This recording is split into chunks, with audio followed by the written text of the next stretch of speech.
పత్రిక 11వ అధ్యాయం, 1 Corinthians chapter 11. 1 కొరింథీయులకు రాసిన పత్రిక 11వ అధ్యాయం 26వ వచనాన్ని అందరం కలిసి బిగ్గరగా చదువుకుందాం. 26వ వచనాన్ని అందరం కలిసి బిగ్గరగా చదువుకుందాం. మీరు ఈ రొట్టెని తిని ఈ పాత్రలోనిది త్రాగునప్పుడల్లా ప్రభు వచ్చే వరకు ఆయన మరణమును ప్రచురించుదురు. ప్రభు సహాయ నిమిత్తమే ప్రార్థనలు ఎదురు చూస్తాం.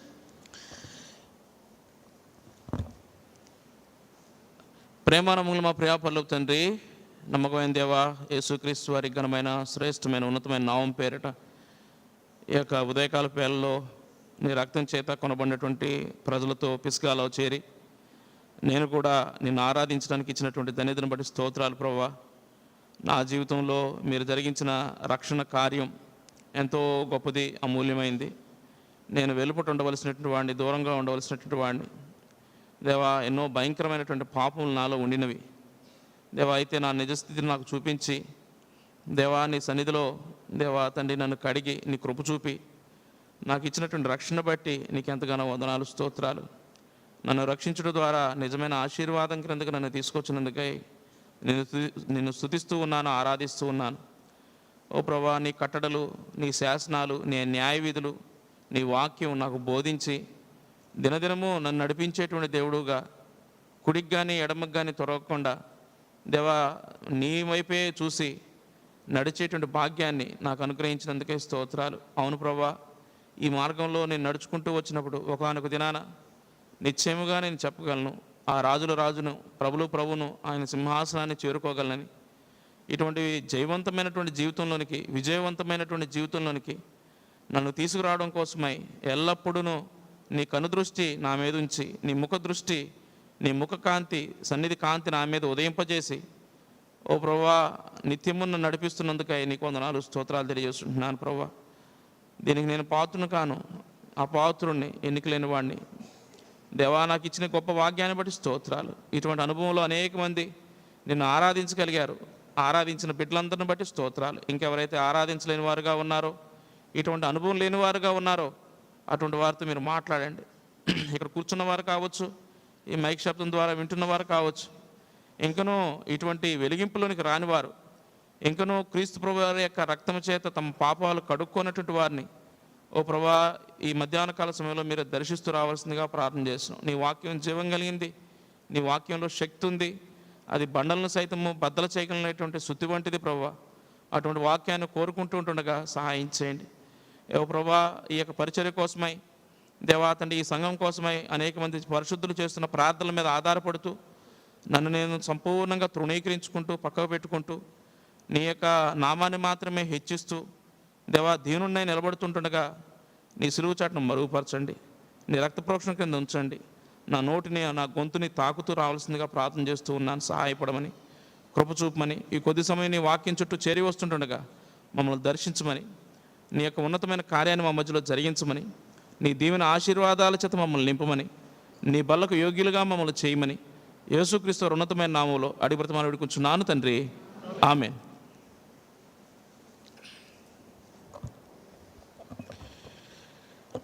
ఒట్టి చెరుకూరు ఈ టేబుల్ మెసేజ్ ఇప్పుడు తీసుకుంటున్నప్పుడు సుమారు 15 సంవత్సరాలు అయ్యింది. ఒట్టి చెరుకూరులో టేబుల్ మెసేజ్ తీసుకుని 2010వ సంవత్సరంలో యవనస్తులంగా అన్న పిలిస్తే ఈ ప్రాంతానికి వచ్చాం. 3 రోజులు ఇక్కడే ఉన్నాం. దానికోసం ఎంతో ప్రార్థన చేసి వచ్చాం. మేము ప్రార్థన చేస్తే ఏమైందంటే భయంకరమైన వర్షాలు. అప్పుడు 2010 అక్టోబర్ మాసం భయంకరమైన వర్షాలు. ఇదేమో బాగా నల్లరేగడి నేల. VBS పెడదామని 3 రోజుల కోసమే చాలా దినాల నుంచి మా రూమ్లో యవనస్తులుగా ఉన్నప్పుడు ప్రార్థన చేస్తూ వచ్చాం. అయితే వర్షాలు, భయంకరమైన వర్షాలు పడుతున్నాయని చెప్పాడు. ప్రార్థన చేసాం. దేవుడు ఆ దినాన కృప చూపాడు. ఎంత వర్షం అయితే కురిసిందో అంత గట్టి ఎండగడ కాసింది ఒక పూట. పరిస్థితులన్నీ చక్కబడ్డాయి. ఆ 3 దినాల పాటు ఇంకా వర్షం పడలా. 3 దినాల పాటు ఇక్కడ VBS అక్కడ చర్చ్ గ్రౌండ్లో చేస్తూ వచ్చాం. ఇప్పుడు ఈ మందిరం కట్టుకున్నారు, కానీ అంతకుముందు ఆ పాత మందిరం మీ అందరికీ తెలిసే ఉంది కదా. ఆ సమయంలో ఆదివారం నాడు ఇలాగే నేను కాదు వర్తమానం చెప్పాల్సింది, ప్రశాంత్ బ్రదర్ అనుకుంటా, అదేనో ప్రసంత ఎవరు వాక్యం చెప్పాలా, ఆయన అన్న రాలేకపోతే నన్ను రిక్వెస్ట్ చేశారు, అప్పుడు చెప్పాను. ఆ దినం నేను చెప్పిన వాక్యం ఏంటంటే, వాడుక అనేటువంటి అంశాన్ని తీసుకుని, ఆయనకి ఏమేమి వాడుకగా ఉంది అనే అంశాన్ని తీసుకుని వాక్యాన్ని బోధించా. ఎప్పుడు సంగతి? 15 ఏళ్ల క్రితం చెప్తున్నా. మళ్ళా అంటే 2010 అంటే ఇప్పుడు అంతే కదా, ఇంచుమించు అక్టోబర్ మాసం. మరలా ఇన్నేళ్లకి బలవర్తమానంలో మేము ముందు నిలబడడానికి దేవుడు కృప చూపుతూ వచ్చాడు. సరే, మరలా మన అంశంలోనికి వెళ్తాం. 1 కొరింథీయులకు రాసిన పత్రిక 11వ అధ్యాయము 26వ వచనం. ఈ మాట అందరం కలిసి చదువుకుందాం. మీరు ఈ రొట్టెను తిని ఈ పాత్రలోనిది త్రాగునప్పుడల్లా ప్రభువు వచ్చు వరకు ఆయన మరణమును ప్రచురించుదురు. ప్రభువు వచ్చు వరకు ఆయన మరణమును ప్రచురించుదురు. కాబట్టి దేవుని యొక్క బల్ల మనకు ఇవ్వబడినటువంటి ప్రధానమైన ఉద్దేశం ఏంటంటే, ఆయన మరణాన్ని జ్ఞాపకం చేసుకోవడం కోసమై మనకి ఇవ్వబడింది. దాన్ని ఎంత మాత్రం మర్చిపోకూడదు. ప్రభు యొక్క శిలువ మరణాన్ని ఏం చేయకూడదు, మన కళ్ళ ముందు నుంచి ఎంత మాత్రం మర్చిపోకూడదు. ఎవరి జీవితంలో అయితే ప్రభు యొక్క శిలువ మరణం మరుగైపోతూ ఉంటుందో వారి విశ్వాస జీవితం మసకబారిపోతుంది. ఎట్లా ఉండాలి అంటే, ప్రభు సిలువ వేయబడినటువంటి మరణం ఎట్లాగ ఉండాలి అంటే, నీ కన్నుల ఎదుట ఒకవేళ నేను ఈ యొక్క ఆరాధన వర్తమానం కానివ్వండి, బలవర్తమానం రక్షణ పొందినటువంటి విశ్వాసులను ఉద్దేశించి మాత్రమే మాట్లాడుతూ ఉన్నాను.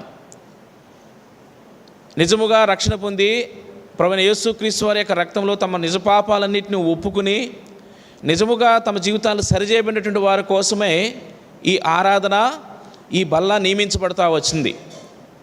సో అట్లాంటి విశ్వాసులను ఉద్దేశించి నేను మాట్లాడుతూ ఉన్నాను. కాబట్టి ఈ సమయంలో మనం గమనిస్తే ఇక్కడ రాయబడుతుంది, ప్రభువు యొక్క మరణము మన కన్నుల ఎదుట ఎలా ఉండాలి, ఎల్లప్పుడూ తాజాగా ఉండాలి. అంటే ఆయన నిన్నటి దినాన్నే సిలువేయబడ్డాడు అనేది నీ కళ్ళెదుట ఉండాలి. ఒకవేళ కనుక అటువంటి అనుభవం నీ జీవితంలో లేకపోతే, ఆయన ఎప్పుడో 2000 సంవత్సరాల క్రితం సిలువేయబడ్డాళ్లే అన్నట్లుగా ఉంటే, నీ విశ్వాస జీవితం ఏమైపోతుందంటే మసకబారిపోద్ది. కాబట్టి ఎల్లప్పుడూ ప్రభువుని, సిలువేయబడినటువంటి ప్రభువుని ఏం చేయాలా, నా కళ్ళ ముందు పెట్టుకోవాలి. గలతీ విశ్వాసులు ఆ యొక్క దృశ్యాన్ని వాళ్ళు మర్చిపోయారు. అందుకోసమే వారు ఏం చేసి పడుతూ వచ్చారంటే, త్రోవ తొలగిపోతూ వచ్చారు, తప్పు బోధలకు వెళ్ళిపోతూ వచ్చారు. గలతీయులకు రాసిన పత్రిక 3వ అధ్యాయము 1వ వచనం చదవండి అమ్మా. ఏమంటున్నాడు? ఓ అవివేకులైన గలతీయులారా, మిమ్మును ఎవడు భ్రమ పెట్టెనో, సిలువ వేయబడిన వాడైనట్టుగా యేసుక్రీస్తు మీ కన్నుల ఎదుట ప్రదర్శింపబడెను గదా. చాలు. ఓ అవివేకులైనటువంటి గలతీయులారా, మిమ్మల్ని ఎవడు భ్రమ పెట్టాడు అంటున్నాడు అపోస్తుడైనటువంటి పౌలు. ఏం జరిగింది ఆ గలతీయులకి?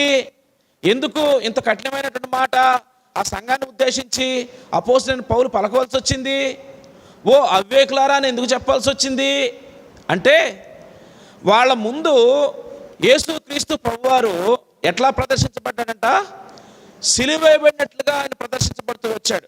వాస్తవానికి చెప్పాలంటే గలతీ సంఘం ఏర్పడే నాటికి సుమారు 50 సంవత్సరాలు, అంటే ప్రభువైన యేసుక్రీస్తు వారు సిలువ వేయబడి ఇంచుమించు ఎన్ని సంవత్సరాలు అయింది? 50 సంవత్సరాలు అయ్యింది. ఆ తర్వాత గలతీ సంఘం అక్కడ సంఘంగా ఏర్పడుతూ వచ్చింది. అయితే ఈ గలతీ సంఘం ఏర్పడిన తర్వాత కొన్ని సంవత్సరాలు గడిచిన తర్వాత ఏర్పడినటువంటి ఈ సంఘానికి అపోస్తలుడైన పౌలు ఎట్లాగా ఆయన బోధిస్తూ వచ్చాడంటే ప్రభువైన యేసుక్రీస్తు వారిని నిన్న మొన్న ప్రభు ఎట్లాగైతే సిలువ వేయబడ్డాడో ఆ విధంగా వర్ణించాడు.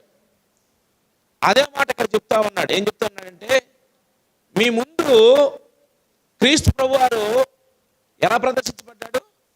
సిలువ వేయబడినటువంటి వాడిగా ప్రదర్శించబడ్డాడు.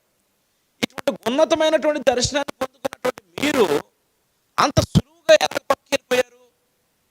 చక్కగా పరిగెత్తేటువంటి వాళ్ళే అంత ఎంతో చక్కగా మీరు పరుగు పందెంలో పరిగెడతా ఉన్నారే, ఎవడు మిమ్మల్ని భ్రమ పెట్టాడు? ఆ సిలువ నుంచి, ఆయన వేయబడినటువంటి ఆ సిలువ నుంచి మిమ్మల్ని ఎవరు సులువుగా పక్కకు తొలగించారు, దారి మళ్లించారు? ఎందుకు భ్రమపడుతున్నారు? ఇదే మాట మధ్యాహ్నకాల సమయంలో ప్రభు యొక్క బలలో చేయడానికి సిద్ధంగా ఉన్నటువంటి ఒట్టి చెరుకూరులో ఉన్న మనతో కూడా ప్రభు మాట్లాడుతూ ఉన్నాడు. ఎవడైనా మనల్ని భ్రమ పెడుతున్నాడా? మన పరుగు సరిగానే పరిగెడుతున్నామా? ఆరాధన వర్తమానంలో విన్నాం కదా, ఏమింటూ పరిగెత్తాలంట, ఏమింటూ నడవాలా? ఆయన యొక్క శృంగదని వింటూ, ఆయన యొక్క ముఖకాంతిని చూస్తూ మనం నడుచుకుంటూ పోవాలి. ఆయన మేంచి మన దృష్టి ఎంత మాత్రం అటు ఇటు వెళ్ళిపోవడానికి లేదు, పక్క చూపులు చూడడానికి లేదు. ఎవరిని చూడాలి? సిలువ వేయబడినటువంటి క్రీస్తునే, నా కోసమే వచ్చి నా కోసమే తన ప్రాణం పెట్టినటువంటి సిలువ వేయబడినటువంటి యేసు క్రీస్తునే నేను చూడవలసినటువంటిది. ఎల్లప్పుడూ ఆయన్నే గురిగా పెట్టుకుని నడుస్తున్నప్పుడు నేనేం చేయబడినో, ఎన్ని భ్రమ పెట్టేటువంటి పరిస్థితులు వచ్చినా, ఎన్ని కలవర పెట్టేటువంటి వ్యక్తులు వచ్చినా ఏం చేయబడదు? నా దృష్టి తొలగిపోదు. నేను ధైర్యంగా చెప్పగలుగుతాను, ఒకనొక దినాన ఆ రాజుని ప్రభుని నిశ్చయంగా చేరుకుంటాను. లేదంటే మనం కూడా అపోస్తలుడైన పౌలు ఆ యొక్క గలతీ సంఘాన్ని ఎలా అయితే గద్దించాల్సి వచ్చిందో మనం కూడా హెచ్చరిక పొందాల్సి వస్తుంది. ఎందుకంటే సిలువ దృశ్యం మించినటువంటి దృశ్యం ఇంకా ఈ ప్రపంచం మీద లేదు. సిలువ అయినటువంటి క్రీస్తే మన ముందు ఉండవలసినటువంటి మాదిరి. అందుకోసమే మత్తయి సువార్త 16వ అధ్యాయంలో 26వ వచనంలో అనుకుంటా చాలా స్పష్టంగా రాయబడింది, తను తాను ఉపేక్షించుకుని తన సిలువనెత్తుకుని నన్ను వెంబడించాలి. అర్థమైందా? మనకు ఇవ్వబడినటువంటి ఆజ్ఞ ఏంటిది? మళ్ళీ మనం ఉపేక్షించుకోవాలా? ఏం చేయాలంట? మన సిలువనెత్తుకోవాలా? ఏం చేయాలి? ఆయన్ని వెంబడించాలి. ఎప్పుడైతే అదే దృష్టితో అదే కోణంలో మనం నడుస్తూ ఉంటామో మనం నేరుగా ఆయన్ని చేరుకునేటువంటి వారంగా ఉంటాం. ఎందుకంటే ప్రభుని యొక్క రాకడ బహు సమీపంగా ఉంది. మనం చదివినటువంటి మాటలు అదే చూస్తున్నాం. 1 కొరింథీ రాసిన పత్రిక 11వ అధ్యాయంలో మనం చూస్తున్నాం కదా, 26వ వచనంలో ఏమన్నాడు? ప్రభువు మీ రొట్టెని తిని పాత్రను త్రాగినప్పుడల్లా ప్రభువు వచ్చు వరకు. ఈ లోకంలో జరుగుతున్నటువంటి సంగతులు కానివ్వండి, పరిస్థితులు చుట్టూ జరుగుతున్నటువంటి పరిస్థితులు కానీ చూస్తూ ఉంటుంటే ప్రభు యొక్క రాకడ దినం బహు సమీపంగా వచ్చేసింది, ఆసీనం అవుతోంది. అదే క్షణమైనా జరగచ్చు. ఈ మాటలు ఈ వర్తమానాలు చాలా కాలం నుంచి ఉంటున్నానులే అని మనం అనుకోవచ్చు, పెడచెవిని పెట్టచ్చు. అయితే ప్రభు యొక్క రాకడ కోసమే జరగవలసినటువంటి సూచనలు గత దినాలతో పోల్చుకుంటే, గత సంవత్సరాలతో పోల్చుకుంటే వేగవంతం అయిపోయినాయి. ఇప్పుడు మీకు ఒక ఉదాహరణ చెప్తాను. పెళ్లి పెట్టుకున్నాం అనుకోండి, 10 రోజుల్లో పెళ్లి పెట్టుకున్నాం. ఎన్ని రోజులు పెట్టుకున్నాం? 10 రోజుల్లో పెళ్లి పెట్టుకున్నాం. ముందున్నటువంటి 9 రోజులు మెల్లగా జరుగుతూ ఉంటాయి పనులు. ఒక్కరోజే ఉంటుంది, ఇంకా చాలా పనులు మిగిలిపోతాయి. ఎలా ఉంటుంది? అలాగే మెల్లగా నడుస్తామా? నడకలో తేడా కనపడుతూ ఉంటుంది, పనుల్లో వేగం కనపడుతూ ఉంటుంది, మాటలో స్పీడ్ కనపడుతూ ఉంటుంది. అవునా కదా? పెళ్లి రోజు ఏమైంది? దగ్గర పడింది. గొర్రె పిల్ల వివాహోత్సవ సమయం ఏమైంది? చాలా దగ్గర పడింది. ఎలా ఉందంటే ఒక్కరోజే ఉన్నట్లు ఉంది. ఇంకా బైబిల్లో చెప్పబడింది, న్యాయాధిపతి ఇంటి వాకిట నిలబడి ఉన్నట. పెళ్ళికొడుకు కూడా వచ్చేసి ఎక్కడ నిలబడ్డాడంట? ఎక్కడ నిలబడ్డాడండి? పెళ్ళికొడుకు కూడా వచ్చేసి ఇంటి వాకిట నిలబడ్డాడంట. అంటే ఇంకా ఎన్ని సంవత్సరాలు పట్టచ్చు అంటారు పెళ్లి జరగడానికి? ఆ గడియల్లో మనం జీవిస్తూ ఉన్నాం. ఏ క్షణమైనా జరగచ్చు. ప్రపంచ వార్తలు మీరు చూస్తే, గమనిస్తే, ఏవైతే అవి ఆయన చెప్తూ వచ్చాడో అవన్నీ అక్షరార్థంగా నెరవేరుతూ ఉన్నాయి. కొన్ని సూచనలు చెప్పాడు ఆయన, కొన్ని సూచనలు చెప్పాడు. ఈ దినం 2 సంగతులు మనం ధ్యానం చేసుకుని ప్రభు బలలో పాలుపులను పొందడం. శిష్యులు ఇదే అడిగారు. ఆయనతో పాటు కూర్చున్నటువంటి శిష్యులు, ప్రభు నీ రాకడంటున్నావు, నువ్వు వస్తానంటున్నావు, అది ఎట్లా ఉండబోద్ది అని అడిగారు. చూడండి, మత్తయి సువార్త 24వ అధ్యాయం 3-4 వచనాలు. ఆయన ఒలీవ కొండ మీద కూర్చుండి ఉన్నప్పుడు శిష్యులు ఆయన యొద్దకు ఏకాంతంగా వచ్చి, ఇవి ఎప్పుడు జరుగుతాయి? నీ రాకడకును ఈ యుగ సమాప్తికి సూచనలు ఏంటి? మాతో చెప్పు అని అన్నారు. యేసు వారితో ఇట్లా అన్నాడు, ఎవరును మిమ్మును మోసపరచకుండా చూచుకునుడి. చాలమ్మా. మొట్టమొదటి మాట, కరువులు వస్తాయి, తెగుళ్ళు వస్తాయి, భూకంపాలు వస్తాయి. తర్వాత ఇవన్నీ చెప్పాడు అనమాట. ఒక రాజ్యం మీదకి ఇంకొక రాజ్యం లేస్తారు, జనం మీదకి జనం లేస్తారు, మనుషుల మీదకి మనుషులు రేస్తారు, ఇలాంటి జరుగుతాయనేసి కొన్ని సూచనలు చెప్పాడు. ఫస్ట్ సూచన ఏంటో తెలుసా? మోసం. ఏంటి జరిగే సూచన ఏంటండి? నా రాకడ సమీపించినప్పుడు మొదటి సూచన ఏంటి అంటే ఏంటండి? మోసం. ఎవడునూ మిమ్మును మోసపరచకుండా చూచుకున్నాడు. గలతీలకు కూడా అదే చెప్పాడు. అరే మీరు చాలా చక్కగా పరిగెడతా ఉన్నారు, ఎవడు మిమ్మల్ని భ్రమ పెట్టాడు అంటే ఎవరు మిమ్మల్ని మోసం చేశారు? ఎందుకంటే గలతీ సంఘంలోనికి 6 అధ్యాయాలు ఉన్నాయి. గలతీ రాసిన పత్రికలో ఆ 6 అధ్యాయాల మీద చదివితే దుర్బోధ వాళ్ళ మధ్యలోనికి ప్రవేశించింది. వాక్యం కాకుండా, దేవుని యొక్క సిలువ కాకుండా వేర్వేరు సంగతులు బోధించేటువంటి వాళ్ళు, వేర్వేరు సంగతులు చూపించేటువంటి వాళ్ళు గలతీ సంఘంలోనికి వచ్చేశారు. అందువల్ల 4వ అధ్యాయం 19వ వచనంలో అంటాడు, మీ విషయమే నాకు చాలా ప్రసవేదన కలుగుతుంది. అరే ఇంత చక్కగా ఉండేటువంటి వాళ్ళే ఇలా తయారైపోయారే అని నేనేం ఏం పడుతున్నాను? మీ విషయమై నేను ప్రసవేదన పడతా ఉన్నాను.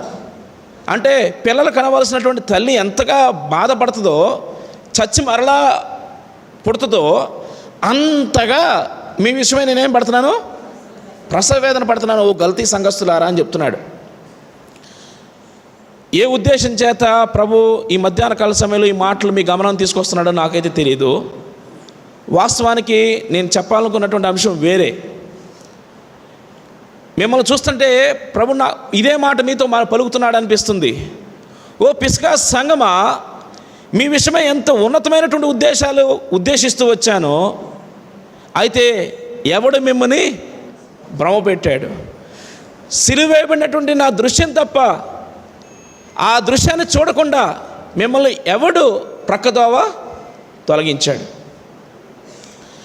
బలలోను ప్రవేశిస్తూ ఉన్నాం. ఆయన రాకడ సమీపంగా ఉందని వింటూ ఉన్నాం. ప్రభు చెప్పినటువంటి ఆజ్ఞ, ప్రభు చెప్పినటువంటి సూచన, ఎవడును మిమ్మల్ని మోసం చేయకుండా చూచుకున్నది. మనకు ఆ వివేచన ఉండాలి. వాక్యంలో నుంచి పక్కకి వెళ్ళిపోయినటువంటి సంగతులు, వాక్యాన్ని పక్కకు పెట్టి చేసేటువంటి సంగతులు మన జీవితాలకి ఎంతమాత్రం క్షేమం కాదు. మన మధ్యలో దేవుని యొక్క వాక్యమే హెచ్చించబడాలి. ఏం హెచ్చించబడాలి? ఆయన కట్టడమే మనకి శిరోధార్యం అవ్వాలి. ఎందుకు ఈ విషయాలు చెప్తున్నానంటే, బక్సం గారు ఆయన పరిచర్య ఆరంభించబడినటువంటి తొలినాళ్ళలో చాలా సంగతులు ఆయన గమనంలోకి తీసుకురాబడ్డాయి. చాలామంది ఆయనకి కొంత సజెషన్లు కూడా చేశారంట. ఇలా సంఘం అంటే ఇట్లా ఉండాలి, ఇట్లా ఇట్లా చేసుకోవాలి, కొన్ని కట్టడలు ఇవన్నీ రాసుకుందాం, ఇలా పద్ధతులు చేసుకుందాం అంటే ఇవన్నీ కూడా అప్పటికి వేరు సంఘస్థులైనటువంటి వాళ్ళు, నామకార్థంగా పిలువబడిన వాళ్ళు అనుసరిస్తున్నటువంటివి. వాళ్ళు ఏం చేస్తూ వచ్చారంటే బైబిల్ని పక్కన పెట్టేశారు. ఈ పుస్తకాలే అంతకుముందు వాళ్ళ పితరులు రాసినటువంటి పుస్తకాలే వారికి బైబిల్ అయిపోయినటువంటి రోజులు. ఆ దినాల్లో బక్సింగ్ గారితో దేవుడు క్లియర్గా చెప్పాడు. ఏం చెప్పాడు అంటే, ప్రతి ఒక్కళ్ళ చేతుల్లో బైబిల్ ఉండేటట్టు చూడు, వాళ్ళు బైబిల్ చదివేటట్లు చూడు. ఏం చెప్పాడు దేవుడు? ప్రతి ఒక్కళ్ళ చేతుల్లో బైబిల్ ఉండేటట్లు చూడు, వాళ్ళు ఏం చదవాలా? బైబిల్ చదివేటట్లు చూడు. నేను నా సంఘాన్ని నేను కడతా. దాన్ని తీసుకుని బక్సింగ్ గారు ఏం చేశాడో తెలుసా? చదువు రానటువంటి చిన్నపిల్లల చేతుల్లోనూ కూడా బైబిల్ వెళ్ళాలని బోధించాడు ఆయన. ఏంటండి, వాడు చింపేసుకుంటాడే, వాడు పాడు చేసేస్తాడే పుస్తకాన్ని, బైబిల్ని ముక్కలు చేసేస్తాడే, వాడికి ఏం తెలియదే అనుకుంటావేమో. అనుకోవద్దు. చిన్నపిల్లడికి బొమ్మ కనిపిస్తే ఇది నా బొమ్మ అంటాడు కదా. ఏదన్నా నువ్వేనా షర్టు కనిపిస్తే ఇది నా షర్టు అంటాడు కదా. ఏదైనా చెప్పులు కనిపిస్తే ఇది నా చెప్పులు అంటాడు కదా. అలాగే వాడికి ఏం చేయాలా? ఒక బైబిల్ కొనిపించు, వాడేమన్నాలి? ఇది నా బైబిలు. ఈరోజు పొద్దున్నే మా అమ్మాయి వస్తుంది, మా అమ్మాయి 7 సంవత్సరాలు ఉంటాయి, పరిచయకు వస్తుంటే, డాడీ ఇది చాలా చిన్న బైబిల్ అయిపోయింది డాడీ, చూస్తుంటే కళ్ళు లాగుతున్నాయి, కొంచెం పెద్ద బైబిల్ కొని డాడీ అని అడుగుతుంది. అదవుతుందా? ఎందుకు ఈ విషయం చెప్తున్నానంటే, దేవుని యొక్క వాక్యం ఏం చేయాలా? మన పిల్లలకి ఇవ్వాలా, మనకివ్వాలా. దాన్ని ఏం చేయాలా? ప్రతినిత్యం దాన్ని ఏం చేయాలా? చదవాలా. సంఘంలో ఏదైనా పని చేయాల్సి వచ్చినప్పుడు, ఏదైనా ముఖ్యమైన నిర్ణయాలు తీసుకోవాల్సి వచ్చినప్పుడు, బాధ్యత కలిగినటువంటి సహోదరులుగా, సేవకులుగా దేవుని వాక్యం చుట్టూ చేరి రావాలా, మోకరించాలా, ఉపవాసం ఉండాలా, ప్రార్థన చేయాలా. దైవజనుడు ఆయన దేవుడు ఆయనకి ఎంతో విశిష్టమైన అధికారం ఇచ్చినప్పటికీ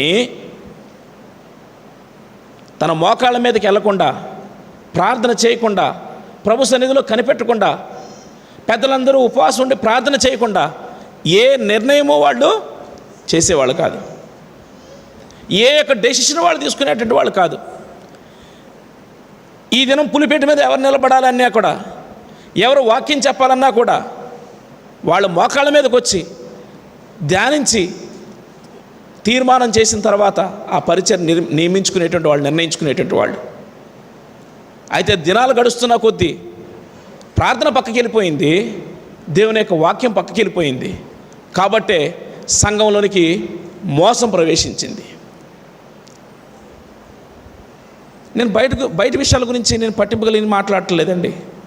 రక్షణ పొంది దేవుని బలకి హక్కుదారులుగా ఉన్నటువంటి మిమ్మల్ని ఉద్దేశించే మాట్లాడుతున్నా, సంఘాన్ని ఉద్దేశించి మాట్లాడుతూ ఉన్నా. ఎప్పుడైతే బైబిల్ దేవునికి చేసేటువంటి ప్రార్థన ఈ రెండు పక్కకి వెళ్ళిపోతాయో సంఘంలోనికి ఏమొస్తాయి? తప్పుబోధలు వస్తాయి, మోసం ప్రవేశిస్తుంది, మోసగాండ్రు వస్తారు. మత్తయి సువార్త 24:4 అదే చెప్పబడుతూ ఉంది. ఎవడునూ మిమ్మల్ని మోసం చేయకుండా, అది మొదటి సూచన. ఏం జరుగుద్దంటండి? ఏం జరుగుద్దంట? మోసం వస్తుందంట. ఎంత భయంకరమైన సంగతి! సులువుగా అంటే ఎలాంటి మోసం చెప్పాడో తెలుసా? ఏర్పరచబడిన వారు సైతము మోసగించబడతారంట. వాళ్ళు పరలోక రాజ్యం కోసం ఏర్పరచబడ్డారు, వాళ్ళ సైతం ఏం చేయబడతారంట? ఎప్పుడు? వాక్యంలోకి తరచు చూసేటువంటిది, మోకాళ్ళ మీదకి వెళ్ళేటువంటి అనుభవం లేకపోతే, నాకంతా తెలుసు, ఎన్నో సంవత్సరాల క్రితం నేను రక్షణ పొందాను, అసలు ఈ మందిరం కట్టవలసిన ముందే నేనున్న వాడిని, నాకు అంతా తెలుసండి, ఏది ఎట్లా చేయాలో నాకు తెలుసు, ఆదివారం ఎట్లా నడిపించాలో నాకు తెలుసు, ఇవన్నీ నాకు కొట్టిన పిండి అనుకుని మనం యథేచ్ఛగా వెళ్ళకూడదు. దేవుని యొక్క పరిశుద్ధమైనటువంటి మందిరంలో మన పాత్ర ఏంటి అంటే వాక్య పఠనము, ప్రార్థన. ఆ రెండింటితోనే సంఘాన్ని చక్కగా మనం నడిపించగలుగుతాం. విశ్వాసికైనా సంఘానికైనా రెండు కాళ్ళు లాంటివి వాక్యము, ప్రార్థన. ఈ రెండు కాళ్ళలో ఏ కాలు కుంటుపడినా సరే ఆ నడక సరిగా సాగదు. నీ కుటుంబాన్ని నువ్వు కట్టుకోవాలనుకున్నా, వ్యక్తిగతంగా నీ జీవితాన్ని కట్టుకోవాలనుకున్నా, నీ బిడ్డల భవిష్యత్తు బాగుపడాలనుకున్నా, సంఘం ముందుకి ఉన్నతమైనటువంటి స్థితిలో వెళ్ళాలన్నా, అనేకమైన నశించిపోతున్నటువంటి వెలుపట ఆత్మలు రక్షణ పొంది ఈ ఖాళీ స్థలం అంతా కూడా నింపబడాలనుకున్నా ఏముండాలా? ప్రార్థన, వాక్యం కలిగినటువంటి దేవుని సేవకులు, పెద్దలు అవసరం. ఒక దైవజనుడు, చార్లెస్ స్పర్జన్ అనేటువంటి దైవజనుడు, ఆయన బోధకులకి రాకుమారుడని పేరు పొందాడు. ప్రపంచ ప్రఖ్యాతి కాంచినటువంటి బోధకుడు ఆయన. అంత వాక్యం చేత నింపబడినటువంటి వాడు. ఆయన జాన్ బనియన్ అనేటువంటి మరొక దైవజనుడు, యాత్రికుని ప్రయాణం అనేటువంటి పుస్తకం రాసినటువంటి ఒక దైవజనుడు గురించి సాక్ష్యం ఇస్తూ ఏం చెప్పాడు అంటే, ఈయనే వాక్య పండితుడు, ఈ వాక్య పండితుడు ఇంకొక ఆయన గురించి సాక్ష్యం ఏమి ఇచ్చాడు అంటే, జాన్ బనియన్ కనుక కోస్తే రక్తం రాదు, వాక్యం వస్తుంది అని చెప్పాడు. ఏం చెప్పాడు? జాన్ బనియన్ కోస్తే ఏం రాదంట? రక్తం రాదు, ఆయనలో నుంచి వాక్యం బయటకు వస్తుంది. అంటే అర్థం ఏంటి? వాక్యం చేత వారి జీవితాలు నింపుకున్నారు.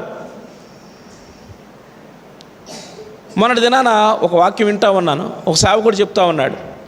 జార్జ్ ముల్లర్ అనేటువంటి దైవజనుడు, ఆయన బైబిల్ని 100 సార్లు చదివాడు. ఎన్నిసార్లు చదివాడు? 100 సార్లు చదివాడు. 100 సార్లు చదివిన తర్వాత ఎవరో చెప్పారంట, వాక్యాన్ని చదివేటప్పుడు మోకరించి చదవాలి అని చెప్పారంట. ఏం చెప్పారు? ఇంగ్లీష్ వాళ్ళకి అంత మోకరించడం అలాంటి పెద్ద అలవాట్లు ఉండవు, కూర్చునైనా చదువుతూ ఉంటారు. అయితే ఎవరో చెప్పారంట ఆయనకి. ఏం చెప్పారు? మోకరించి చదవాలి. మోకరించి మళ్ళీ ఇంకొక 100 సార్లు చదివాడంట. ఎన్నిసార్లు చదివాడు? ఇప్పటికి 200 సార్లు చదివాడు. పాత దినాల్లో భక్తులు తమ జీవితాలను అంత పవిత్రంగా కాపాడుకోగలిగారు, సవాలుకరంగా ఉండగలిగారు. కొన్ని 100 సంవత్సరాల పాటు వారు ఈ యొక్క క్రైస్తవ సంఘం మీద ప్రభావం చూపించగలిగారు. అంటే అర్థం ఏంటి తెలుసా? వారు వాక్యం చేత సంపూర్ణంగా నింపబడ్డారు, తమ హృదయాలు నింపుకున్నారు. వాక్యం తప్ప ఇంకోటి లేదు. అపోస్తల కార్యాలు 6వ అధ్యాయము చూడండి. అపోస్తల కార్యములు 6వ అధ్యాయం.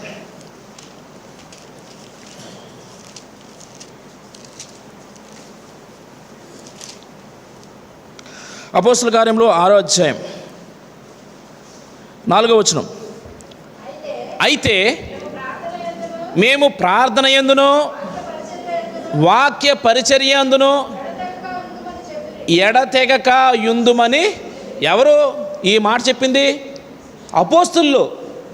ప్రభువైన యేసుక్రీస్తు వారితో సాక్షాత్తు నడిచినటువంటి వాళ్ళు, ఆయన చూసిన వాళ్ళు, ఆయనతో తిన్నవాళ్ళు, ఆయనతో పడుకున్న వాళ్ళు, ఆయనతో సహచర్యం చేసిన వాళ్ళు, నేరుగా ప్రభువైన యేసుక్రీస్తు వారి బోధ విన్నవాళ్ళు. ఏమండి, ఎవరిళ్ళు? ఈ మాట పలుకుతున్న వాళ్ళు సామాన్యులు కాదు. నేరుగా యేసుక్రీస్తు ప్రభువారితో తిరిగిన వాళ్ళు. వాళ్ళు ఏం చెప్తున్నారు? సంఘంలో మిగతా తక్కిన విషయాలన్నీ మీరు చూసుకోండి, మేమైతే ఎట్లా ఉంటాం? ప్రార్థన యందు వాక్య పరిచర్య యందు ఎడతెగక ఉంటాం. మా డ్యూటీ అదే, దానికి మించి డ్యూటీ ఇంకోటి లేదు మాకు. ఒకటేంటి? ప్రార్థన, రెండోది ఏంటి? వాక్య పరిచర్య.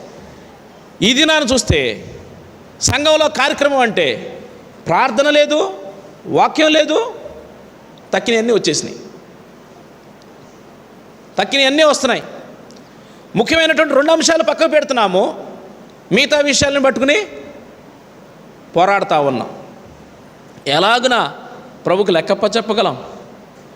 ఎవరినో మిమ్మల్ని మోసం చేయకుండా చూసుకున్నది. దేని నుంచి తొలగిపోయామో చూసుకున్నది, ఎక్కడి నుంచి తొలగిపోయామో చూసుకున్నది. దేవుడు నీతో మాట్లాడుతూ ఉన్నాడు.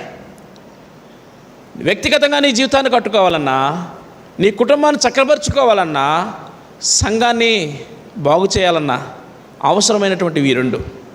ఆది అపోస్తులైనటువంటి వాళ్ళే ఆ మాట పలికితే నీవు నేను దానికి అతిథులమా? ఆది అపోస్తులే ఆ మాట పలికితే మనం ఏమన్నా అతిథులమా? దానికి లేదు. ప్రభు హెచ్చరిక చేస్తుండగా ఎప్పుడైతే ఈ గమనిక కలిగి ఉంటామో సంఘము సరిచేయబడతా ఉంటుంది, జీవితాలు కట్టబడతా ఉంటాయి. ప్రభు ఈ యొక్క మధ్యాహ్నకాల సమయంలో మనల్ని ప్రేమించి మనతో మాట్లాడుతూ ఉంటుండగా ఈ హెచ్చరిక మనం తీసుకుందాం. తద్వారా ఎవడునూ మమ్మల్ని మోసపరుచుకున్నట్లు, లేకపోతే సులువుగా తప్పిపోతాం సుమా, సులువుగా దారి మళ్ళీపోయేటువంటి ఆస్కారం ఉంది. మా ప్రభువైన యేసుక్రీస్తు వారు ఈ భూమి మీద జీవించినటువంటి కాలంలో ప్రార్థనకి నిలువెత్తు ఉదాహరణగా నిలిచిపోయాడు ఆయన. ఎవరిని పక్కన పెట్టలేదు ఆయన. తానే ప్రార్థనకి ఉదాహరణ. ఎవరు? దినమంతా గ్రామాల్లో తిరిగేవాడు, వాక్యాన్ని బోధించేవాడు, రాత్రి అయ్యేసరికి కొండ మీదకి వెళ్ళిపోయేవాడు. ఏం చేసేవాడు? ప్రార్థనలో గడిపాడు, ఒంటరిగా దేవునితో గడిపేవాడు. లేకపోతే ఉదయం కాగానే తెల్లవారుజామునే పెందలకన్నే లేచి అరణ్యంలోనికి దూరంగా వెళ్ళిపోయి ప్రార్థనలో గడిపేవాడు. దేవాది దేవుడు మానవ రూపిగా ఈ భూమి మీద నడియాడుతున్నటువంటి రోజుల్లో, తిరుగుతున్నటువంటి రోజుల్లో ప్రార్థనకి ఒక ఉదాహరణగా మిగిలిపోయాడు. అర్థమవుతుందా? కాబట్టి ప్రార్థించేటువంటి సంఘం, ప్రార్థనా పరులు ఉన్నటువంటి సంఘం, వారు శత్రువు యొక్క కోటగూడల్ని కూలుస్తారు. ఒక్క వ్యక్తి చాలు. ఆ వ్యక్తి నువ్వే ఎందుకు కాకూడదు? సౌత్ ఆఫ్రికాలో ఒక ఉదాహరణ చెప్తాను. సౌత్ ఆఫ్రికాలో జరిగినటువంటి సంగతి, ప్రజలు ఎవరు మందిరానికి రావట్లా, తగ్గిపోయారు. సిటీ స్టడ్ అని ఒక గొప్ప మిషనరీ, గొప్ప సేవకుడు, దేశాన్నే కదిలించినటువంటి గొప్ప సేవకుడు, ఆయన మరణించిన తర్వాత ఒక విధమైనటువంటి నీరుగారినటువంటి స్థితి సంఘంలోనికి ప్రవేశించింది. ప్రజలు మందిరానికి రావట్లా, ఆసక్తి చూపించట్లా, ఎవరు రక్షణ పొందట్లా, నూతనమైన ఆత్మలు రక్షణ పొందట్లా. ఇట్లాంటి పరిస్థితి వచ్చినప్పుడు ఒక వృద్ధురాలు ఈ సంగతి చూసింది. వృద్ధులకు ఉన్నటువంటి అనుభవం ఏంటంటే, వాళ్ళ యవ్వన కాలంలో ఉన్నటువంటి దినాల్లో ఎంత ఉజ్జీవంగా సేవ జరుగుతూ వచ్చింది, ఎంత చక్కగా పరిచయం జరుగుతూ వచ్చింది, ఎంత ఉన్నతమైనటువంటి వర్తమానాలు మేము వింటూ వచ్చాం. ఈ దినాల్లో చూస్తే పరిస్థితిలాగా దయనీయంగా మారిపోయింది. అయ్యో అనుకుని ఏం చేస్తూ వచ్చిందంటే, ఎవరు మందిరానికి వెళ్ళినా వెళ్ళకపోయినా నేను క్రమంగా దేవుని మందిరానికి వెళ్తాను, ఈ విషయమై ప్రార్థన చేస్తానని తీర్మానం చేసుకుని ప్రతి ఉదయమే మందిరానికి వచ్చేది. పాస్టర్ గారు తలుపులు తీసేవాడు, కొద్దిసేపు మోకరించి ప్రార్థన చేసి కన్నీళ్లు గాడిచి పరిస్థితుల గురించి దేవుని ఎదుట చెప్పుకుని వెళ్ళేది. అలాగ కొద్ది రోజులు గడుస్తూ వచ్చినాయి. నేను స్టోరీ చెప్పట్లా, జరిగిన సంగతి చెప్తున్నా. అలా కొద్ది రోజులు నడిచిన తర్వాత వాక్యం చదువుతూ ఉంటే ప్రభు మాట్లాడుతూ వచ్చాడు. మత్తయి సువార్త 18వ అధ్యాయం నుంచి, ఎవరు 2-3 నా నామమున పేరట చేరి ప్రార్థిస్తారో వారి మధ్యలో నేను ఉంటానని చెప్పాడు. ఆవిడకి ఒక తలంపు వచ్చింది, నేను ఇన్ని రోజుల నుంచి, ఇన్ని నెలల నుంచి ఒక్కదాన్నే వెళ్ళి ప్రార్థన చేస్తున్నానే, ఇక్కడ దేవుడు చెప్పాడు, ఏమని చెప్పాడు? ఎవరైనా 2-3 నా నామమున పేరు అన్నాడు, కనీసం ఇంకొకరు తోడుంటే బాగుంటుంది అనుకుని తన మనవణ్ణి అడిగింది. ఇంట్లో ఉన్న మనవణ్ణి అడిగింది, అరే చిన్నడా నాతో పాటు రారా తోడు, మనం మందిరానికి వెళ్తాం, కాసేపు ప్రార్థన చేసుకో. అమ్మమ్మ, నానమ్మ, మా అమ్మ నాకు ప్రార్థన చేయడం రాదు కదే అన్నాడు. నువ్వేం ప్రార్థన చేయొద్దురా, నేనే ప్రార్థన చేస్తాను. చివరిలో ఆమెను చాలు. ఏం చెప్పింది? నువ్వు ఆమెను చాలు, మన ఇద్దరం ప్రార్థన చేద్దాం. సరే, రోజు వస్తున్నారు. ఈ సంగతి ఎవరు గమనిస్తున్నారు? చర్చి పాస్టర్ గమనిస్తా ఉన్నాడు. అరే ఈ ముసలావిడ ఏంటి రోజు వస్తుంది, నమ్మకంగా వస్తుంది, ప్రతిరోజు వస్తుంది, ప్రార్థన చేసుకుంటుంది, కొద్ది రోజు అయింది, ఇప్పుడు మనవన్న కూడా తీసుకొస్తూ ఉంది, ప్రార్థన చేస్తూ ఉంది. ఏం జరుగుతుంది చూసి కుతూహలం కలిగి ఒక రోజు నచ్చి వెళ్ళిపోతుంటే, అమ్మ పెద్దమ్మ ఏంటి నీ కష్టం ఏంటి, ప్రతిరోజు వస్తున్నావు, ప్రార్థన చేసుకుంటున్నావు, వెళ్తున్నావు, ఏదైనా నీ ఇంట్లో కష్టం ఉందా, ఏమన్నా ఇబ్బంది ఉందా, నాకు కూడా చెప్పు అని అడిగాడు. నాకేం ఇబ్బంది లేదయ్యా, నాకు ఒక్కడే కొడుకు శుభ్రంగా సెటిల్ అయిపోయాడు, నాకు ఏ బాధ లేదు. మరి ఎందుకు వస్తున్నావు అమ్మా, రోజు వస్తున్నావు, ప్రార్థన చేస్తున్నావు, కన్నీళ్ళు తుడుచుకుంటున్నావు, వెళ్తున్నావు, ఏంటి నీ బాధ, ఏంటి నీ బాధ? సంఘం ఇలాగా నీరు గారిపోతుంటే నాకు బాధ, మందిరానికి ప్రజలు రాకపోవటం చూసి నాకు గుండె తరుక్కుపోతుంది, ఆత్మల రక్షణ లేకపోతే చూసి నా గుండె కొట్టుకుంటుంది, నేను వేదన పడుతున్నా, అందుకోసమే ప్రార్థన చేస్తున్నా. వచ్చి సేవకుడికి కష్టం అనిపించింది, సిగ్గు అనిపించింది. అలాగ విలపించవలసిన వాడిని నేను కదా, నేను ఏడవాలి కదా దేవుని సన్నిధిలో పడి. అమ్మ, రేపటి నుంచి నీతో పాటు నేను కూడా ప్రార్థనలో ఏకీవిస్తాను.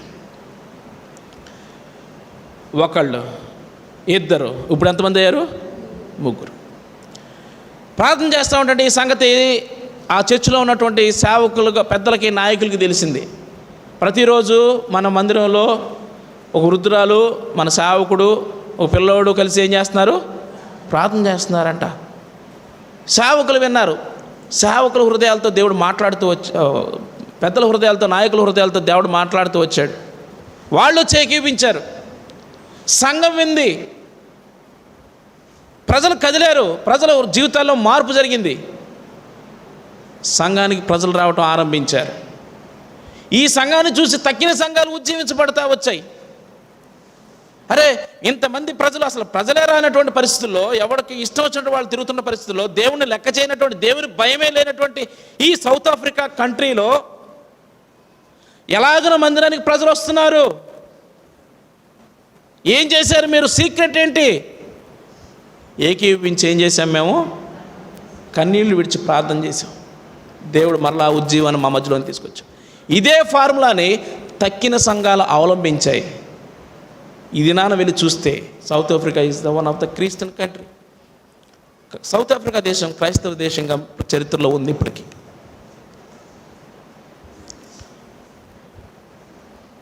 నీరు గారిపోతున్న పరిస్థితుల్లో, ఉజ్జీవం తగ్గిపోయినటువంటి పరిస్థితి, జీవం లేనటువంటి పరిస్థితుల్లో జీవం తీసుకురాగలిగింది నమ్మకమైనటువంటి ప్రార్థన.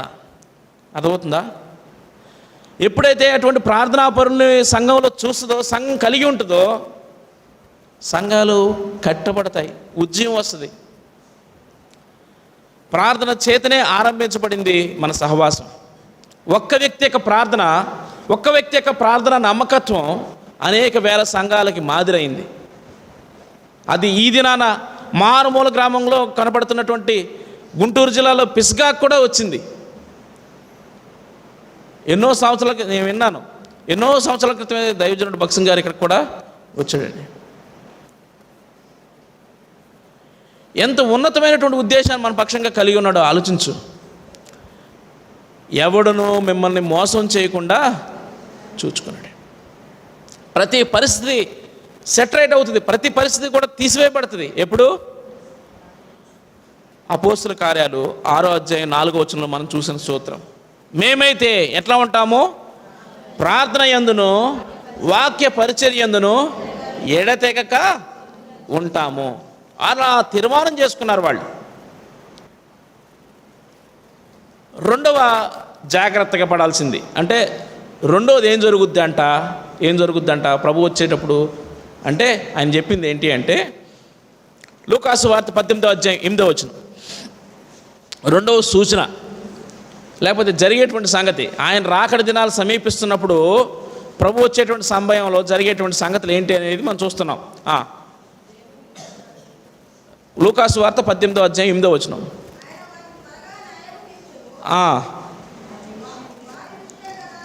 అవునమ్మా, చదవమ్మా. అవును.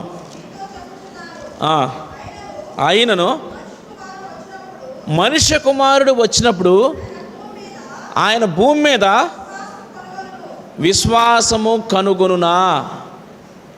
మనుష్య కుమారుడు వచ్చినప్పుడు ఆయన భూమి మీద విశ్వాసము, ఎవరు ఈ ప్రశ్న వేసుకుంటున్నారు?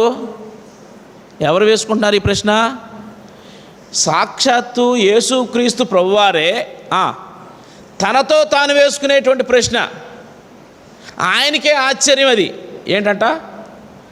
మనుష్య కుమారుడు ఈ భూమి మీదకి వచ్చినప్పుడు ఏం కనుక్కోవడం కష్టంగా ఉంటుంది? విశ్వాసుల్లో విశ్వాసం కనుక్కోవడం కష్టంగా ఉంటుందంట. అట్లాంటి దినాల్లోనికి వస్తాయని చెప్తున్నాడు. ప్రభువా, నీ రాకడికి సూచనలు ఏంటి? నీ రాకడికి ఎట్లాంటి సూచనలు జరుగుతాయి అంటే, ఒకటేమో మోసం వస్తుంది అని చెప్పాడు.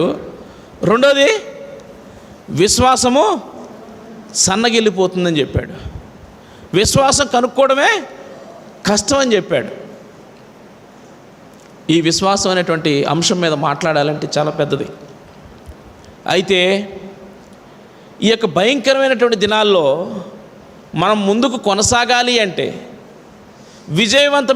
జయవంతమైన జీవితాన్ని జీవించాలి అంటే మనకు అవసరమైనటువంటి రెండవ మూల సూత్రం విశ్వాసం. ఏం అవసరం? విశ్వాసం అవసరం. మన చుట్టూ పరిస్థితులు ఎలా ఉన్నా గాక, మన చుట్టూ ఉన్న పరిస్థితులు అన్నీ తారుమారుగా కనబడు గాక, అయినప్పటికీ మన యొక్క హృదయాల్లో ఉండవలసింది ఏంటి అంటే విశ్వాసం. మీకు వచనం తెలుసు కదా, రోమీలు రాసిన పత్రిక 1వ అధ్యాయం 17వ వచనం చదవండి. రోమీలు రాసిన పత్రిక 1వ అధ్యాయం 17వ వచనం.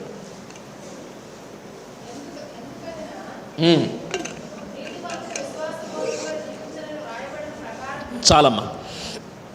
నీతిమంతుడు విశ్వాస మూలంగా జీవించును. ఈ మాట బైబిల్లో ఎన్నిసార్లు రాయబడింది తెలుసా ఎవరికైనా? ఎన్నిసార్లు? క్రొత్త నిబంధనలో 3 సార్లు, పాత నిబంధనలో 1 సారి. అసలు ఈ వచనం మూల వచనం ఎక్కడి నుంచి వచ్చింది ఈ మాట అంటే, హబక్కూకు గ్రంథం 2వ అధ్యాయం 4వ వచనం. హబక్కూకు 2వ అధ్యాయము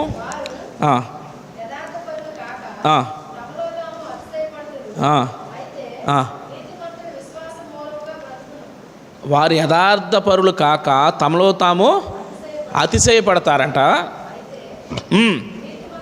అయితే నీతిమంతుడు విశ్వాస మూలంగా బ్రతుకును. అయితే నీతిమంతుడు ఎలా బ్రతుకుతాడు?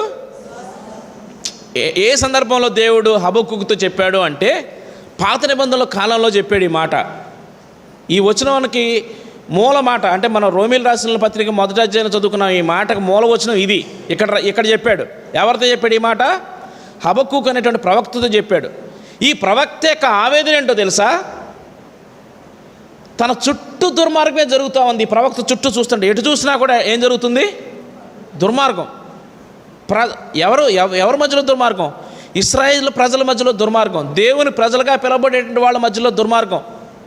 అరెరే అని తలగొట్టుకుంటా ఉన్నాడు. ఏంటి పరిస్థితి ఇట్లా అయిపోయింది అని ఏడుస్తూ ఉన్నాడు.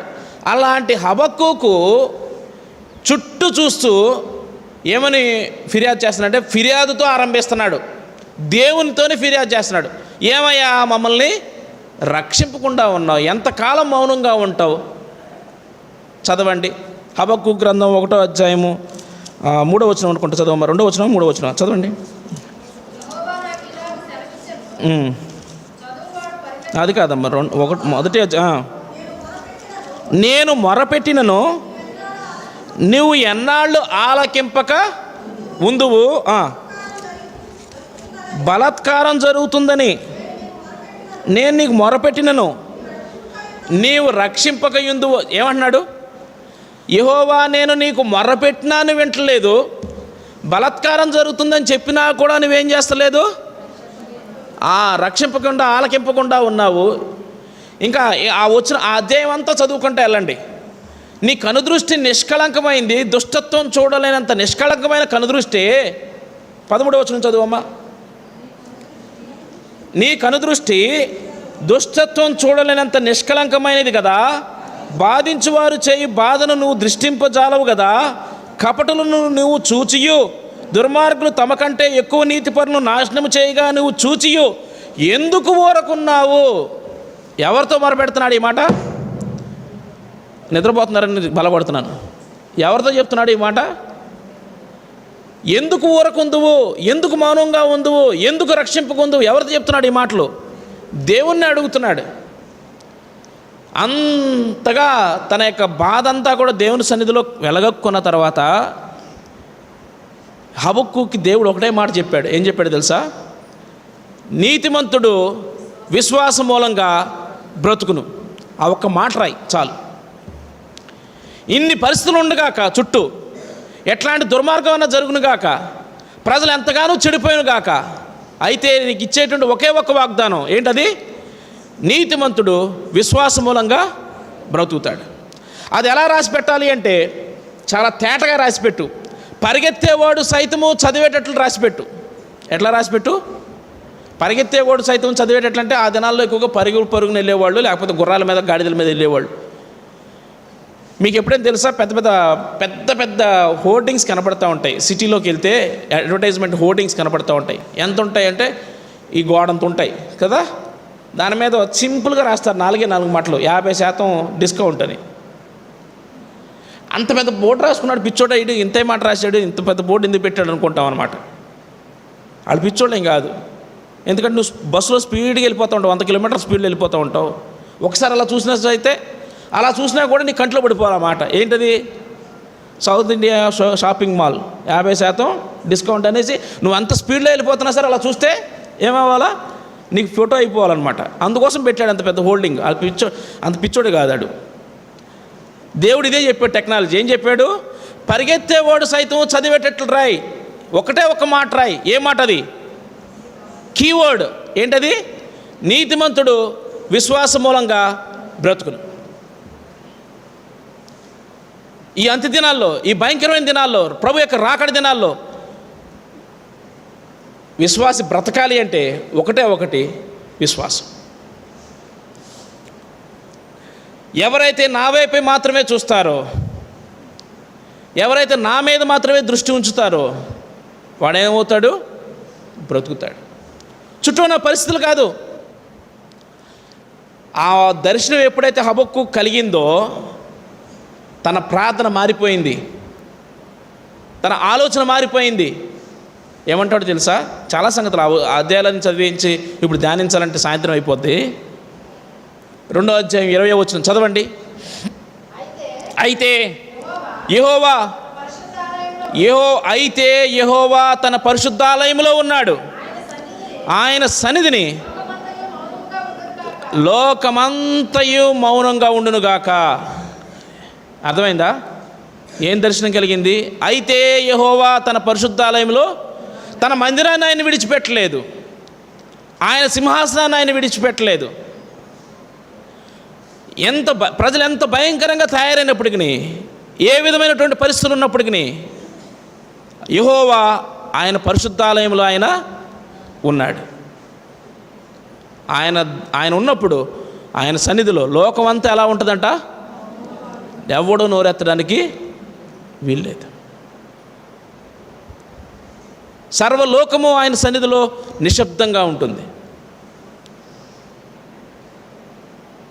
ఇటువంటి స్థితులకు వచ్చిన తర్వాత గొప్ప ఆరాధికుడిగా మారిపోయాడు. ఏమంటాడు తెలుసా? చివరిలోకి వచ్చేసరికి 3:17 అంజూరపు చెట్లు పూయకుండినను, ద్రాక్ష చెట్లు ఫలింపకపోయినను, ఒలివ చెట్లు కాపు లేకపోయినా, చేనులో పైరు పంటకు రాకున్నా, గొర్రెల దొడ్లో లేకపోయినా, సాల్లో పశువులు లేకపోయినా, అబ్బా, మొదటగా ఎలా ఫిర్యాదులతో ఆరంభించబడినటువంటి ప్రార్థన,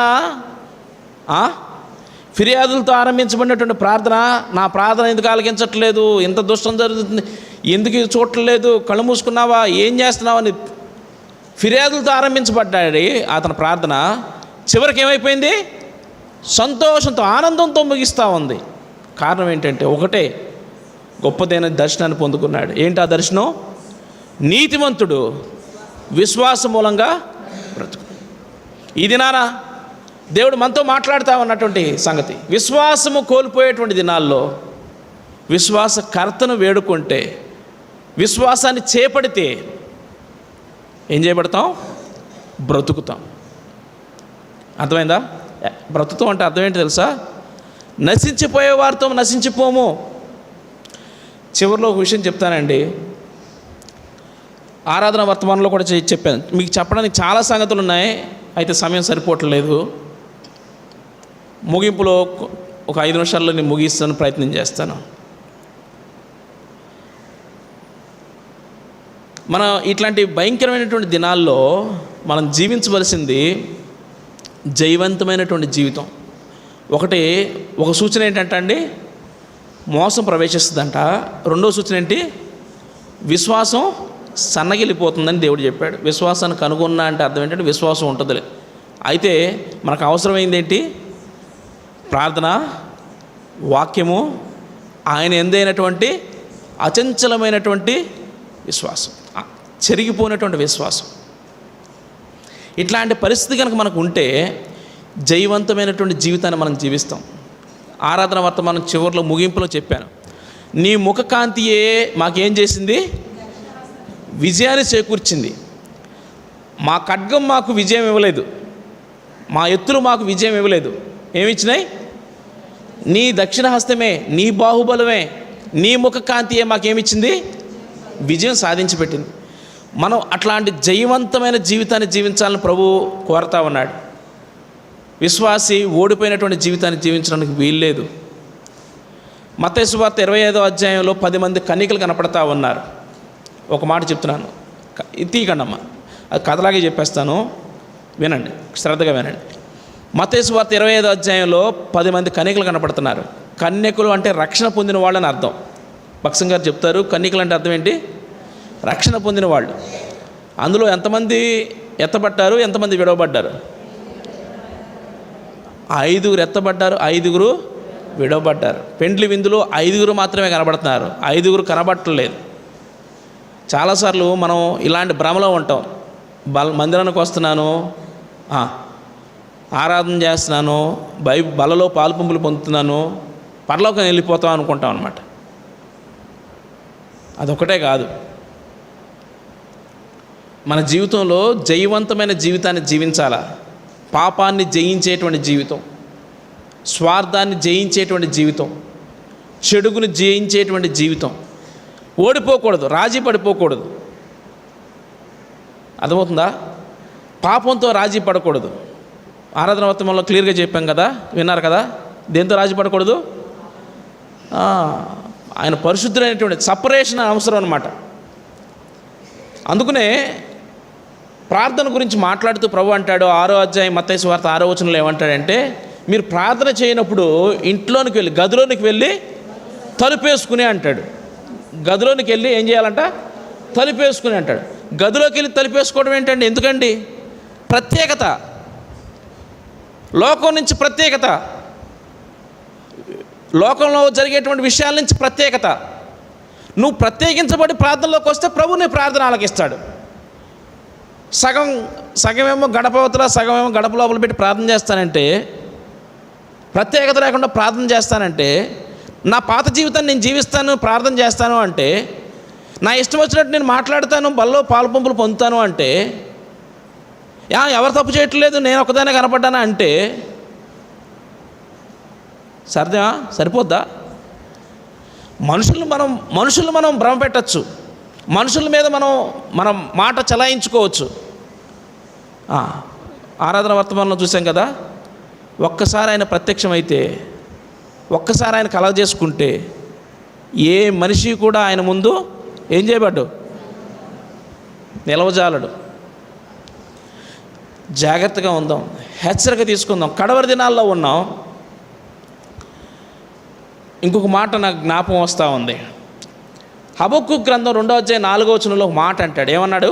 నీతిమంతుడు విశ్వాసం మూలంగా బ్రతుకును. విశ్వాసము అంటే మళ్ళీ మీ మధ్యలోనికి నేను రావడానికి ఎంత సమయం పడద్దో నాకు కూడా అనుకూలపడాలి. మళ్ళీ దేవుడు ఇటువంటి తరుణిస్తాడు లేదా, కాబట్టి ఈ తలంపుని కొనసాగిస్తాను. ఒక మాట చెప్తాను.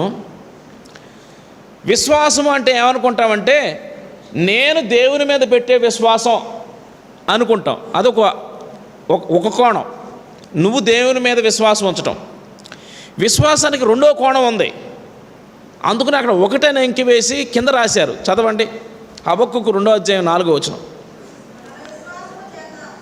తన విశ్వాస్యత చేత, విశ్వాసం చేత కాదు, తన విశ్వాస్యత, విశ్వాసం ఒకటి, విశ్వాస్యత మరొకటి.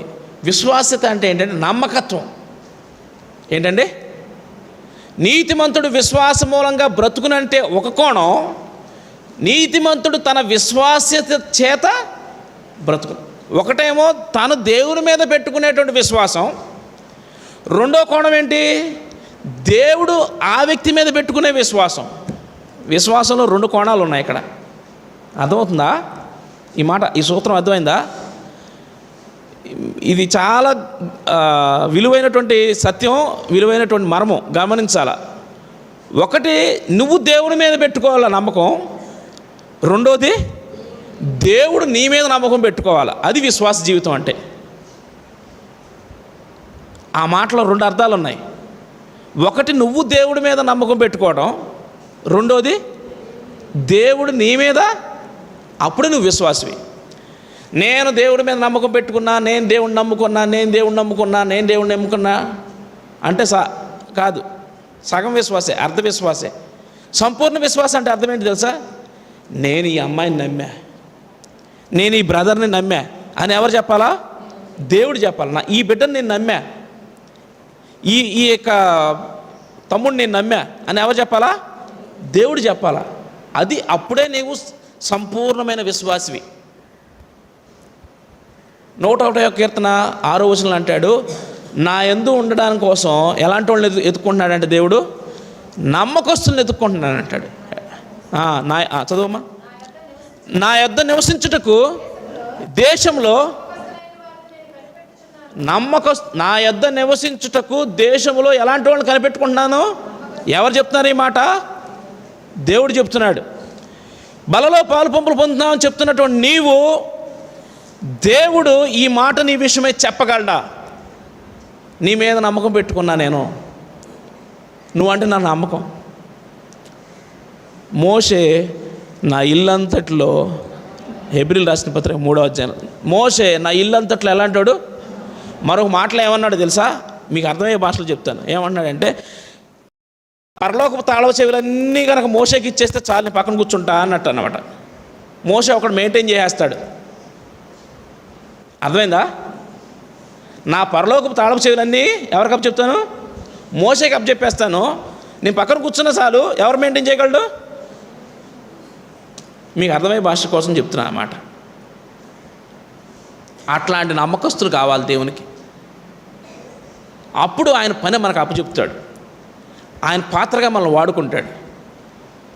మనం ఉన్నటువంటి స్థలంలో అటువంటి నమ్మకత్వం, అప్పుడు మనం నిజమైన విశ్వాసులుగా చెప్పబడగలుగుతాం. విశ్వాసం అంటే ఏంటంటే, నేను ఆయన మీద నమ్మకం పెట్టుకోవడం మాత్రమే కాదు, నా దేవుడు చెప్పండి, వినపడుతుందా? అర్థమైంది? అర్థం కాలేదా? ఎంత గొంతుపోయి అరుస్తుంటే కోపంగా ఉన్నట్టున్నారు, ఎక్కువ టైం తీసుకుంటున్నారని. చెప్పండి. నేను దేవుని మీద నమ్మకం పెట్టుకోవడం కాదు, దేవుడు పెట్టాడా? చెప్పగలవా? నీ జీవితం నీకు తెలుసు, నా జీవితం నాకు తెలుసు. మోకరించండి, మోకరించండి, మోకరించండి. ప్రార్థన చేసుకుందాం. కళ్ళు మూసుకునండి. దేవుడు ఏదైతే నీతోనూ నాతోనూ మాట్లాడుతూ వచ్చాడో ఆ విషయాల విషయమై మనం సరి చేసుకుందాం దేవుని ఎదుట. అనేకమైన తలంపులు, అనేకమైన సంగతులు నీతో మాట్లాడున్నాడు దేవుడు. ఏ మాట చేతైతే నీతో మాట్లాడాడో నాకైతే తెలియదు. దేవుడు నీ విషయమై మాట్లాడుతూ ఉంటుండగా ఏదైతే నిన్ను హెచ్చరిక చేస్తూ వచ్చాడో ఆ హెచ్చరిక విషయంలో హెచ్చరిక పొందిన వాడవై నీ పొరపాట్లను ఆయన సన్నిధిలో ఒప్పుకుని యథార్థంగా ఆయన సన్నిధిలో ఆయన యొక్క బలలో చేయవేయాలని ప్రభు పేరట నీకు మనవి చేస్తూ ఉన్నాం. కళ్ళు తెరిచి అటు ఇటు చూడొద్దండి. ఎంతో గంభీరమైనటువంటి సమయం. పరిశుద్ధమైన తండ్రి, నమ్మకమైన దేవా, నీకు వందనాలు, స్తోత్రాలు. మానవ హద్దుబాటులో చేయబడినటువంటి ఈ పరిచర్ను ముద్ర వేయండి దేవా. మాతో మాట్లాడుతూ వచ్చారు దేవా తండ్రి. విశ్వాసం అంటే ఎంతో గంభీరమైనటువంటి సత్యం. నేను నీ మీద విశ్వాసం పెట్టడం మాత్రమే కాదు, నీవు నా మీద నమ్మకం పెట్టుకోవాలని నీ వాక్యంలో ఉన్నటువంటి సత్యాన్ని మాకు బోధించినందుకై స్తోత్రాలు.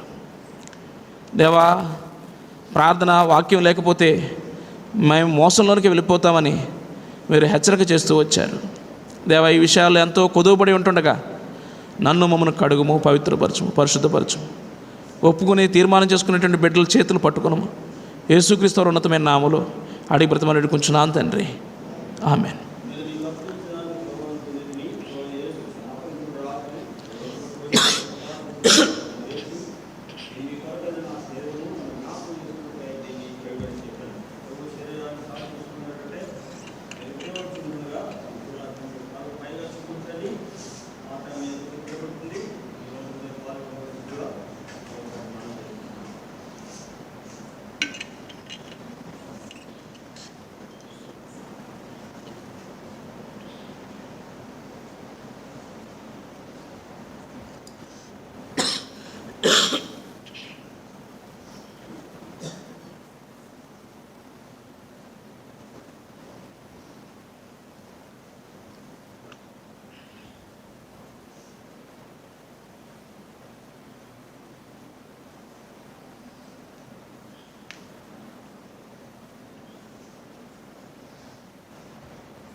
మనోతలి చిల్వడి పాట సంఖ్య 544 ఈ కీర్తన పాడుతుండగా దేవునికి మన ఈవులను సమర్పించుకుంటాం. ప్రభు యేసు నా రక్షక నొసగు కన్నులు నాకు నిరతమునే నిన్ను చూడా. ప్రభు యేసు నా రక్షక నొసగు కన్నులు నాకు నిరతమునే నిన్ను చూడా. ప్రియుడైన యోహాను పద్మాసులో ప్రియమైన యేసుని స్వరూపము. ప్రియుడైన యోహాను పద్మాసులో ప్రియమైన యేసుని స్వరూపము. ప్రియమారజూచి బహుధన్యుడాయే ప్రియ ప్రభుని మధురనింబు. ప్రియమారజూచి బహుధన్యుడాయే ప్రియ ప్రభుని మధురనింబు. ప్రభు యేసు నా రక్షక నొసగు కన్నులు నాకు నిరతమునే నిన్ను చూడా. ప్రభు యేసు నా రక్షక నొసగు కన్నులు నాకు నిరతమునే నిన్ను చూడా. లెక్కలేని నాడు పడిపోతిని దిక్కులేని వాడని నైతిని. లెక్కలేని నాడు పడిపోతిని దిక్కులేని వాడని నైతిని. సమాజసి నా నేత్రాలు తెరచి బ్రతుకున నిన్ను చూడనిమ్ము. చక్కజసి నా నేత్రాలు తెరచి బ్రతుకున నిన్ను చూడనిమ్ము. ప్రభు యేసు నా రక్షక నొసగు కన్నులు నాకు నిరతమునే నిన్ను చూడా. ప్రభు యేసు నా రక్షక నొసగు కన్నులు నాకు నిరతమునే నిన్ను చూడా. ఎరిగి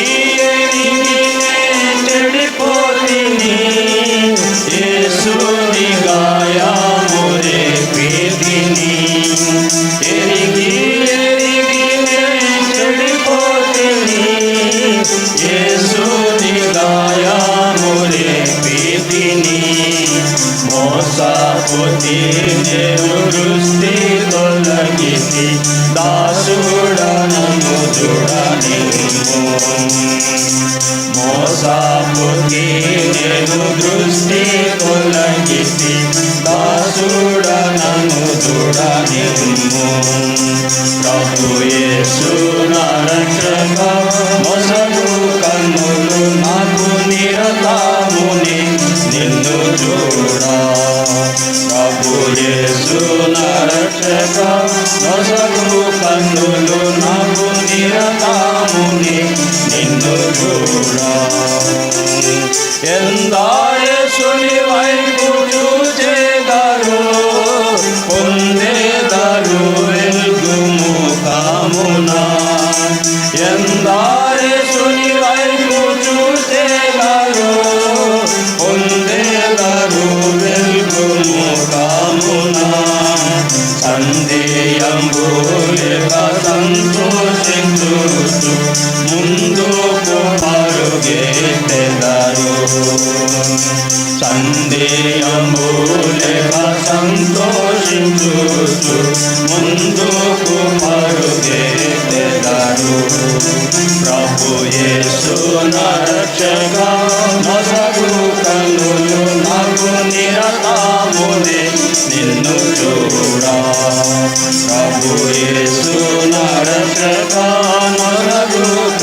కన్నులు నాకు నిరతాముని నిన్ను చూడా. విశ్వాసకర్తవు యేసు ప్రభు, కొనసాగించువాడ యేసు ప్రభు.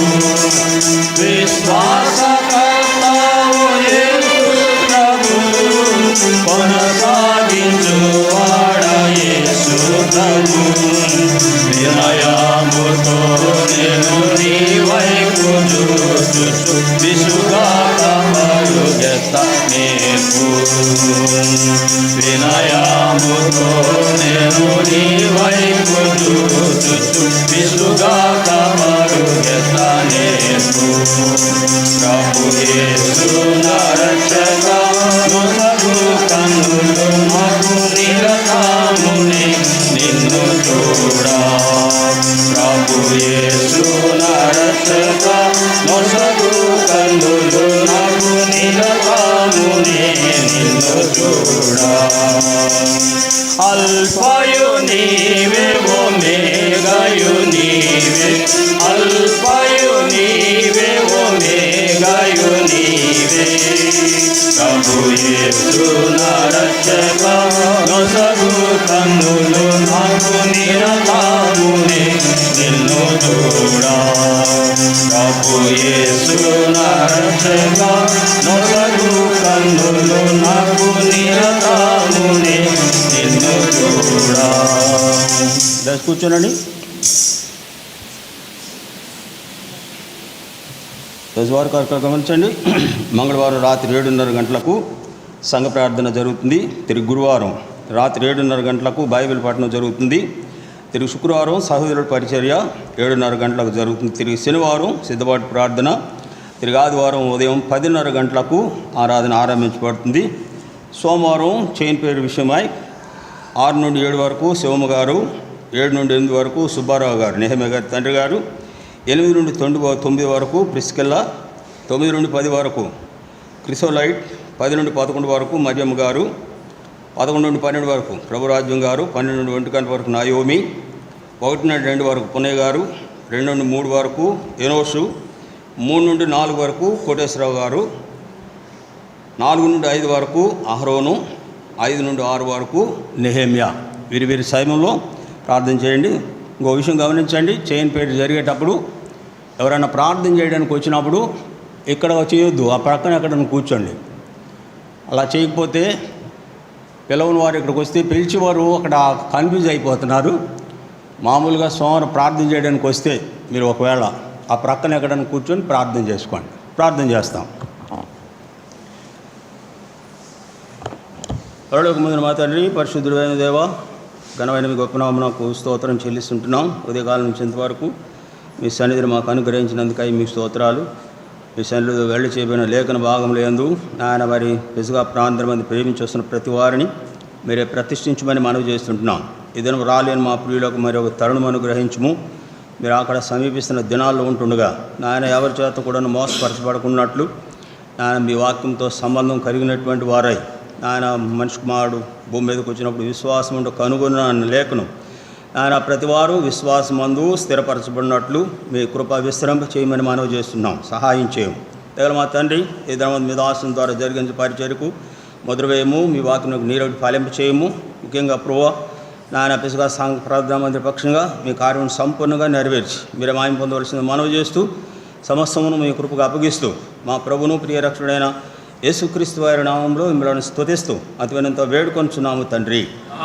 తొట్టిల్లు కండా మిమ్మల్ని కాపాటకును తన మహిమ ఎదుట ఆనందంతో మిమ్మల్ని నిర్దోషులుగా నిలవపెట్టకును మన శక్తిగల రక్షకుడైన అద్వితీయ దేవునికి మన ప్రభువైన యేసుక్రీస్తు ద్వారా మహిమయు మహాత్యమును ఆధిపత్యమును అధికారమును ఇప్పుడును యుగంలో పూర్వమును సర్వయుగమును కలిగి ఉండునుగాక. ఆమేన్. అందరికీ ప్రేరణ.